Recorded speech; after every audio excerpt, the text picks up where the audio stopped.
Thank you very much for that excellent introduction. I listened to it in English because I'm afraid I do not speak any Slovak. However, I do speak excellent English. It is my habit when I speak to keep my remarks reasonably brief, not to bore people for too long, and then to take questions on any subject at all, not necessarily only the subjects I have spoken of. I taught philosophy and logic for 4 years at an American university, and I used the same policy then, that when the class finished early, they could ask questions on any subject they wanted to. And one day a student asked me, "What is your favorite game?" And I said, "It is called Guess Who." Guess Who? And he said, "How do you play it?" And I said, "You take 2 Scotsmen in a room with a bottle of fine whiskey. They drink the whiskey, and then one goes out and knocks at the door, and the other one has to guess which one of them it is." Now there is a test for the translation, you see. The subject for tonight, markets and morals, is a very topical one, because many countries face a danger that people are ignorant about free market economics. There are several popular myths. So before talking about what economics actually does, I will spend a few words about what it does not do. The most popular myth these days is probably that business is essentially predatory, that it is based on greed and selfishness, and that the aim of business is to try to outsmart others and to get rich at the expense of other people. Of course, this is complete nonsense. It is not only untrue, it is the reverse of the truth. The reality is that trade and business is based on cooperation. The very first act of trade, performed probably by the first caveman or woman, was of course a cooperative act. When trade and exchange takes place, it does so because each person wants what the other one has, more than what they already have. It is because we are human beings, we all value things differently. We put a different value on things. Things don't have value, like Marx and his followers said. Things don't have value. We value them. It is in the mind, not in the object. And it is because we value them differently that we trade. And when the first caveman exchanged a piece of fur for a piece of bone fashioned into a fish hook, he did so because he wanted the fish hook more than the fur. He valued it more highly. And the exchange took place because the other party valued the fur more highly. The exchange takes place. Both of them gain something of greater value. Wealth is created by an act of cooperation. It is not greed, selfishness, or predatory behavior. The whole of trade is founded upon that very simple principle. Many people suppose that rich countries became rich by plundering wealth from poorer countries. Again, this is completely silly. The wealth was not there in the poor countries to be plundered. The rich countries became rich by creating wealth, not by taking it from other people, by international trade and exchange that added the value just as those 2 cavemen did. And it is a fallacy to suppose that one person can only become rich if another one becomes poorer. It's the second big fallacy that our chairman referred to, the zero-sum game fallacy. The supposition that wealth is fixed, and if some get more of it, others must get less. In fact, of course, trade and exchange have created wealth and made the world in the last 300 years many, many times richer than it was before. It wasn't that the wealth has been shared differently. It's been created out of nothing by specialization, trade, and exchange. Now, if there were a businessman or woman who behaved like the popular myth, greedy and selfish, they wouldn't last very long, because reputation is part of successful business, and reputation for fair dealing attracts customers. I will give you two examples from relatively recent past, the last 20-odd years. The American painkiller extra-strength Tylenol, some of its capsules in supermarkets were contaminated with cyanide. And a couple of people died. It was someone attempting to blackmail the company. Now, instead of trying to keep this quiet so they could continue to sell their product, they immediately announced it and withdrew every single package of extra-strength Tylenol from the market. They spent several weeks devising an alternative, capsules that could not be opened. We call them CEQLS. They're like tablets in the shape of capsules. And because they behaved so honestly and admirably, they recovered their reputation. They would not have done that if they'd been greedy and selfish. There was a similar case a little earlier with Sauce Perrier, the mineral water. Bottles were found to be contaminated with benzene. Now, since Perrier was supposed to be the epitome of a healthy drink, it's even shaped like an exercise dumbbell. The bottle takes its shape from health barbells. Immediately, Perrier withdrew every single bottle of Perrier on the market and took steps to make sure that no contamination of benzene was ever possible again. And they, again, like Tylenol, recovered their reputation. If businessmen really were greedy and selfish, those things would not happen. But because they behave responsibly and morally, they recover their reputation for honesty, responsibility, and quality. And the reason they do that is because customers can go elsewhere. Customers have a choice. If they do think that a company is behaving in a greedy, irresponsible, and selfish way, they have the option of moving somewhere else. And so firms try to outdo their rivals in terms of quality and price. Many people suppose, again, a popular fallacy today, that close regulation by politicians is needed to make business behave decently. In fact, it's not close regulation by politicians that makes business behave decently. It's the desire to keep their customers and to continue making profits. If I had 4 words to put above the desk of every single legislator, every single bureaucrat, those 5 words would be: competition is the best regulator. Full stop, end of story.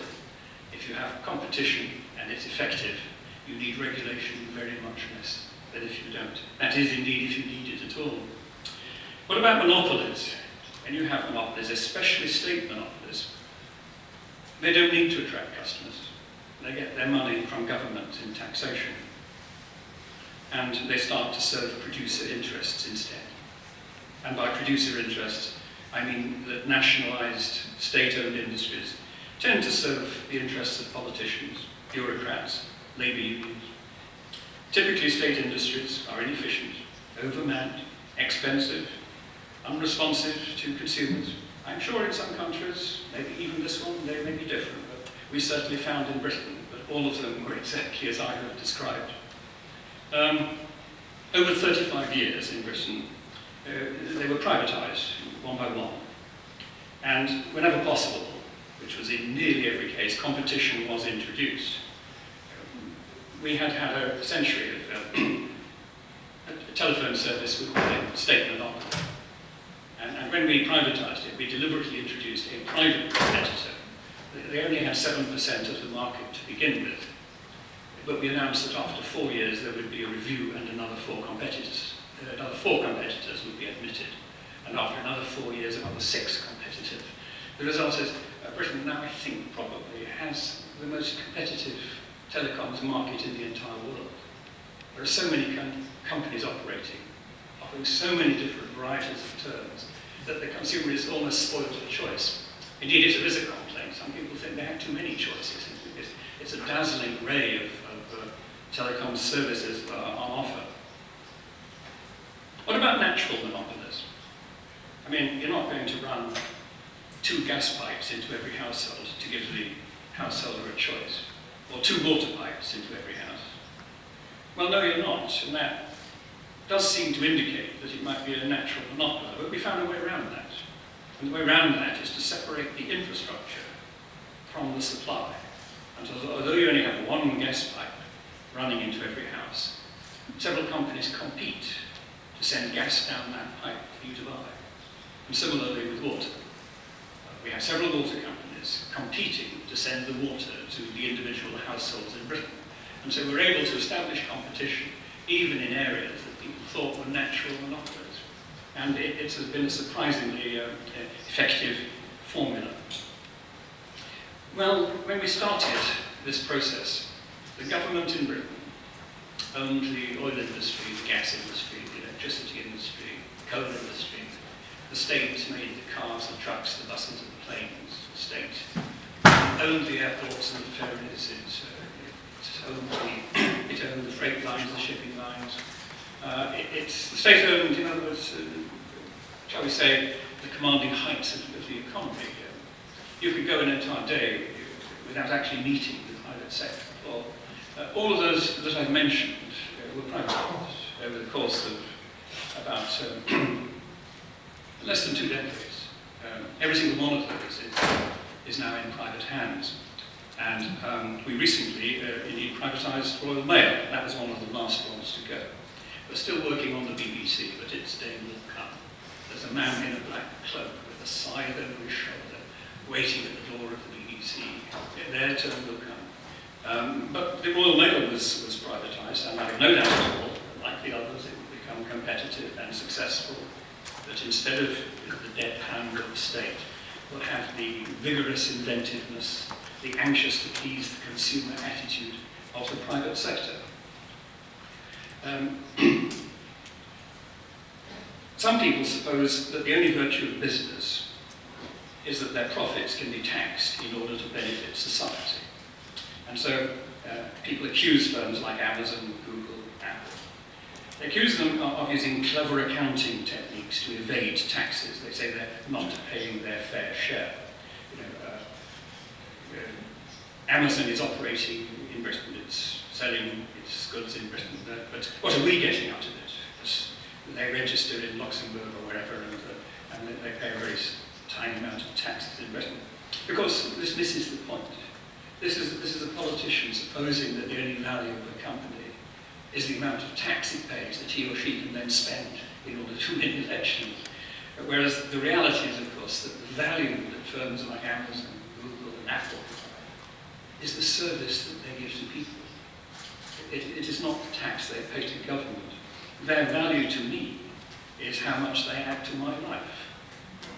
I use them, some of them every day, all of them every week, and they make life enormously easier and more fulfilling for me as a result.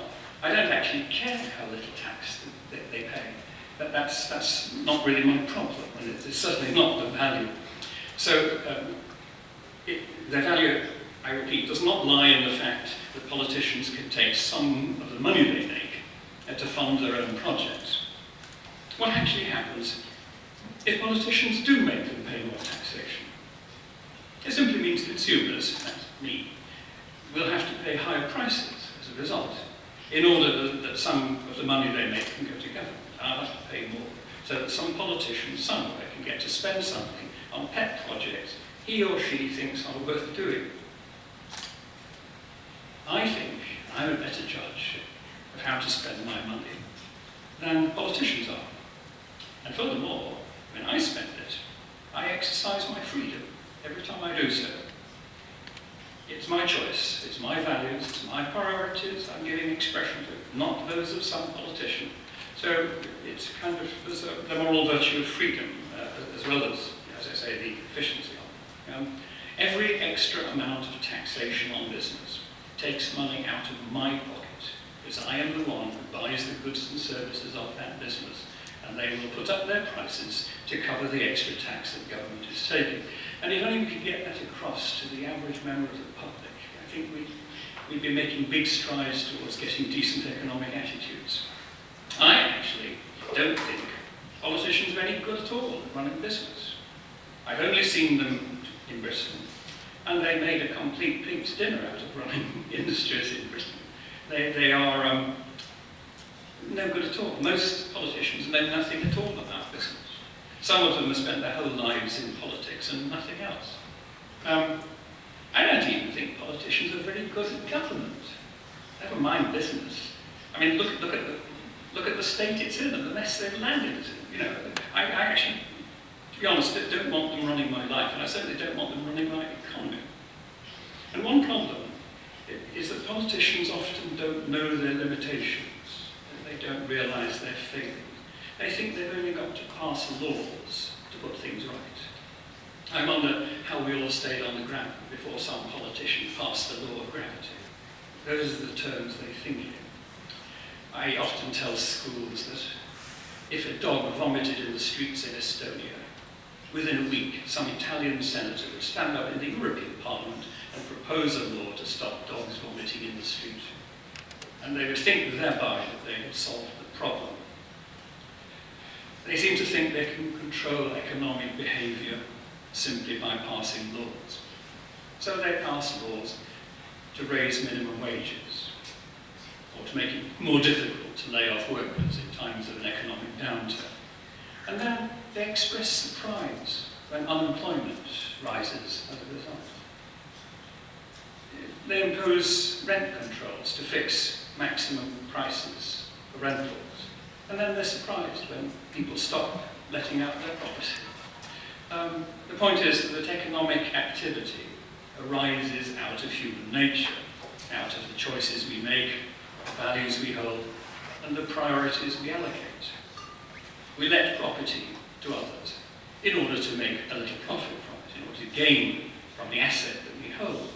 If government imposes a price limit on how much we can do that, fewer of us are going to choose to go down that road. It is really that simple. Political decisions that ignore what human beings naturally do will lead to unexpected and usually unwanted consequences. Markets, you see, work with the grain of human nature, which is why they're always proved more efficient than central planning and controls. But markets are more moral as well as more efficient. So that's the point I'm trying to emphasize tonight. Markets allow us to express our values by the choices we make. It is because they allow free choices that they give space for moral values. You can't have morality when actions are forced upon you. If I give money to a poor person, I have the chance of behaving in a moral way. If someone else takes my money and gives it to a poor person, I am not being moral. I am only doing what I am forced to do. It has to be a free choice to have any moral worth about it. Now, some people say that people are naturally greedy and self-serving, that is the human nature, and that if they're allowed to follow free choices, then there will be immoral ones that people will do. Well, I suppose it's a matter of opinion. I am an optimist about human nature. I disagree profoundly with that attitude. My institute is named after the Scottish writer Adam Smith. Before he invented modern economics, by writing The Wealth of Nations, he wrote a book called The Theory of Moral Sentiments, in which he said, the most salient human characteristic is the fact that we can have sympathy with other people. Now, we would use the word empathy these days. It meant that we identify with other people. We can see that they're like ourselves. There's a sense of fellow feeling we have with others. However mean, however high, all of us, Adam Smith said, except a few psychopaths, all of us have that within us. We put ourselves in their shoes. And people are naturally cooperative. This has been tested in experiment after experiment. If someone behaves badly, people will return hostile behavior. But the default condition is cooperation. And until someone does behave badly, people continue to cooperate and work with each other to mutual advantage. So the initial presumption is of fair dealing. If you think about the way the market works, almost daily it involves acts of trust. You go to a restaurant and you order a meal, you eat the food. The restaurateur is trusting that you will fulfill your side of the obligation and pay the bill when it comes. It's an exercise of trust, and it happens every day in dealing and in trade. Markets foster cooperation, and they've encouraged and allowed people to work together for mutual advantage. And in 250 years of the modern world, markets have made more changes in the human condition than anything else humans have done since we became farmers instead of hunters. Markets have created more wealth than ever before in human history. They've opened up more opportunities for self-development and achievement. They've given us the opportunity to become better people, and that is why I say that markets and morals form a natural partnership. Socialists talk, they do, of a more moral society, but it is markets that deliver that society.